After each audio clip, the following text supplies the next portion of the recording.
G'day everybody, welcome to today's video. Myself, I'm still bubbling from last night's fantastic performance by the Lions to get up and beat the All Blacks 24-21 at Westpac Stadium in Wellington. I think that's the first loss that the All Blacks have had there since 2003, and it was England was the last team to beat them there. So fantastic there. We've got a decider now.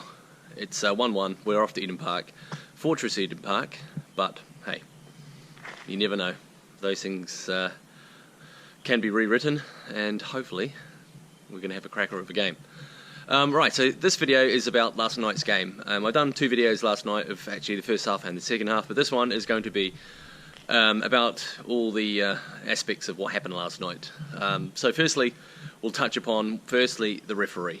Now, referee last night, I have to say, did play with the whistle a little bit, far too much, and did pretty much control the game for himself. It was a bit disappointing. Weather conditions didn't help for a free-flowing game, but yeah, I'd have to say it was a below-par performance from the French referee. Can't even remember his name. That's how, you know, what I think of it, really. Decisions, he nailed the Sonny Williams decision. We'll touch on that. The Sonny Williams decision was a no-brainer.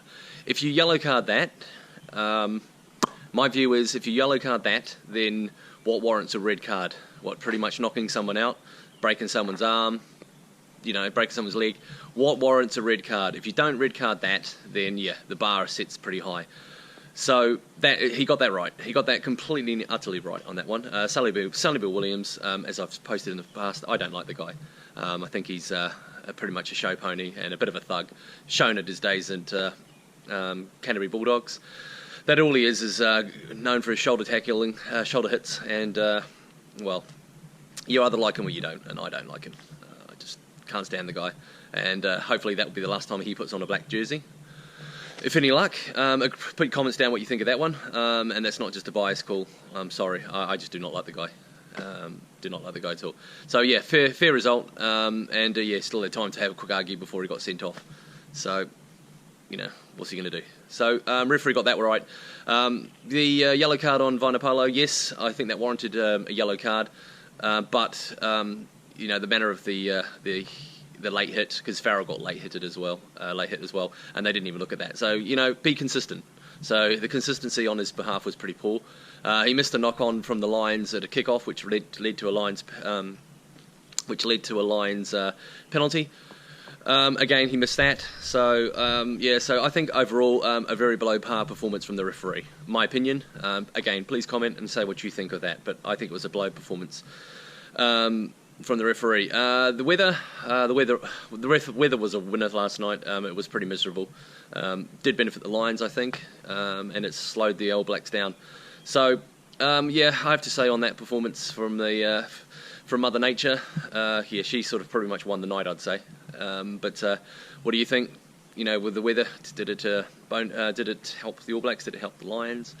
It did make it for a kick fest, but that's expected on conditions like that. So, okay, let's move on to the All Blacks. Now, the All Blacks, for once, didn't score a try in, I think it was 67 games. 2014, I think was the last time, I think, that they didn't score a try. So, credit to the Lions there. Players in the All Blacks that stood out. Well, I'd have to say it had to be, again, Brodie Retallick again. Brodie Retallick's just amazing. He's just everywhere. Anton Lienert-Brown, probably the best of the backs. When he had his chances, yeah, he ran it hard, and he was pretty good. So Anton Lienert-Brown there. Through the rest of the All Blacks, there was a lot of errors. Bonan Barrett didn't have one of his better games. Kicking wasn't the greatest, and yeah, missed 3, I think it was. But yeah, I mean, he's still an amazing player, but it wasn't his night. But unfortunately, there was other players when he doesn't have a super night. Other players should really stand up and hopefully count. Didn't help being a man down. That did affect probably the All Blacks attack and play. But again, I think full credit to the Lions for the defence. The other thing I want to touch on, now this is a big talking point. When Sonny Williams got sent off, and when Jerome Kano was pulled, and Lamapi went on. Lamapi, good player. He actually didn't play too bad, actually, but was account for, I think, a couple of the the errors. When Lamapi came on and they brought Jerome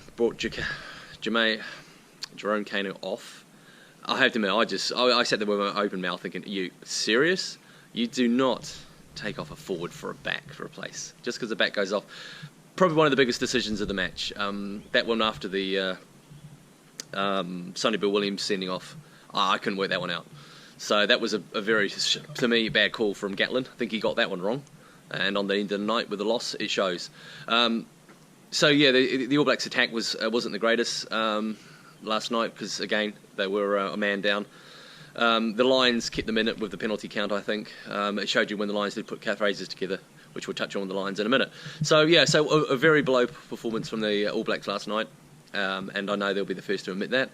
So they've got a lot of scratching heads to do and positions to probably think. That game last night probably didn't suit Rika Ioane and Waisaki Naholo. They're running players, and you need a dry track. So probably they need to have a look at that to see who covers those positions. They did miss Ben Smith, definitely. Wouldn't say they missed Ryan Crotty, but now they've got to decide who's coming in. Does Fikatoa come in? Now that he's decided that he's leaving, that we'll find out. And then finally we'll touch on the Lions. Now the Lions last night, they did what they needed to do. Discipline again. My God, discipline again. It's just terrible from the Lions. That's something they really need to seriously think about. Gatlin has got to basically shake their heads together, whack their heads together. I don't know.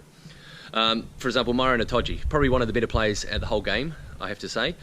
His second half performance, he get given away penalties and was pretty much lucky not to go to the bin. So he basically gets a big tick for the first half, not so much for the second half. Conor Murray, again, I have to say wasn't one of his best kicking nights, but that snipe through in the try, yeah, fantastic. Good on him for that one. Again, pretty much shows why he is the best halfback in the world. The Sexton-Farrell combination, it worked sort of okay, my view last night. Probably would have been a bit different if maybe Sonny Bill Williams had stayed on, because at one point I think early Kano ran straight at Farrell, went straight through him, which Bentio, that wouldn't have happened. So I'm sure they're going to adopt that lineup again next week. So it all depends on who's at 12 at the other side. Probably Fikatoa, so I don't know, but I think they'll settle with that. In the forwards, I have to say Warburton didn't have a bad game. And who was the other one? Arwin Jones. Two players that I thought was not the greatest inclusions, but yeah, they played well. It probably helps when you're playing against 14 men, but yeah, they played well. The front row was pretty good. I think Furlong was the standout player of the front row, easily. Probably one of the best standout forwards. O'Brien again was a rock, and I can't remember Whanamatua, what his name is, Whanamatua. Terrible with that Tonga name. He played pretty well. Got the first try. Didn't have to do. He had to do a lot. Had to go around Dag, and then had Brody Retallick coming on him and dived in the corner. So that was a good one. Gatlin didn't really go to the bench as much as I thought. He only used 3 players from the bench. I thought Stander could have come on, and there could have been a few more that should have been on there exactly. He should have used, but overall, yeah, I think stand-up players. I'd probably give it to Myron Itoje. Was probably the stand-up player for the Lions. Was a man mountain. Conor Murray played well, and yeah, I'd have to say that would be my guess. That would be my pick, even Furlong or O'Brien. But yeah, I'd probably settle on Itoje as the player, man of the match for my view on that one. But again, put down your comments and tell me what you think. But yeah, so overall. Again, great result for the Lions. And yeah, moving on. Eden Park coming up, but we'll touch on that through the week when we see the teams. But yeah, so that's my view on the game. Again, as you say, I was riveted to the whole thing last night. It was fantastic. Good for the series that we have a decider, and it's going to be one cracking decider. Just what this series needed. So again, keep subscribing. Keep smashing the like button, and definitely keep commenting, and yeah, look forward to reading them all and seeing that subscriptions boosting up and loads more thumbs up, because I love those thumbs up. So from myself, and as you can see, my flags on the Black Beauty in the background, guess what? They got nicked. The flags got nicked last night. What a surprise, eh? Wake up in the morning, get in the car, go and get a coffee, flag's gone. Yeah, won't touch on that. So anyway, from me for now, do all those things I said, and look forward to speaking to you all again soon. Later, guys.